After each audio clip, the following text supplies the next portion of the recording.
Hi, my name is Marty Hall, and I'm the president and lead instructor at CourseServlets.com, a training and consulting company focused on JavaScript, Java, and similar web-related technologies. I've written 6 books on web programming for Pearson, and these books are published in English and 12 other languages. What I mostly do now is training, and I've given training courses on various JavaScript and Java topics in 9 foreign countries and dozens of US venues. I've spoken at web-related conferences around the world, including SD West, Comdex, the Web 2.0 Expo, Java 1, and the Great Indian Developer Summit. I also direct the web-related concentration areas in the Computer Science Department of the Johns Hopkins Engineering for Professionals in Computer Science, an evening master's program aimed at working professionals. I've been using JavaScript professionally since the early days of the web, and I've been watching how it evolves over time. Nowadays, JavaScript used in web pages is usually applied in a process called AJAX, where the JavaScript code calls to the server, retrieves some information, and inserts a result into the page. And JavaScript used in web pages is almost always paired with jQuery, a popular free and open source JavaScript library.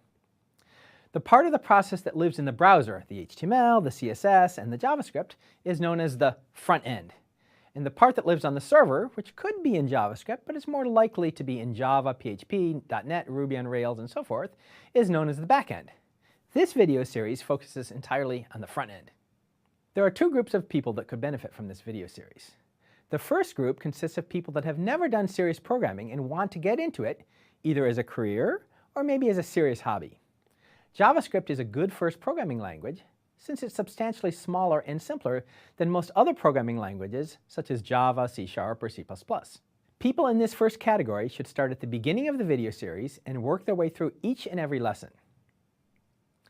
The second group of people that could benefit from this video consists of programmers that already know some other language but are pretty new to JavaScript. People in this category can skim the first 2 JavaScript sections and maybe the HTML and CSS sections, but should go through the rest of the sections in more detail. Whichever of these categories you're in, it's critical that you practice after every section. This video series is aimed at people that want to do serious real-life programming, not those that just want a high-level knowledge of the terms and concepts. So, after each lesson, I direct you to the course website that contains all the examples from the video and also has exercises and corresponding solutions for each section. I cannot emphasize strongly enough how important this hands-on practice is. Don't skip it. The video series is composed of 4 modules. Module 1 covers the core JavaScript language. This is the most important of the 4 modules because everything else builds on top of JavaScript. Module 2 is a short section that covers foundational technologies, in particular HTML and CSS. Some of you might already be familiar with these technologies, and you can skim or skip the videos in this section. Module 3 covers jQuery, which is by far the most popular and widely used JavaScript library.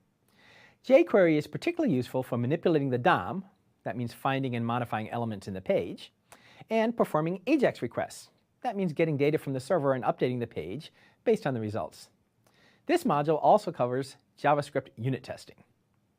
Module 4, the final module, covers jQuery UI, a library built on top of jQuery that lets you make rich user interface elements that are not part of normal HTML.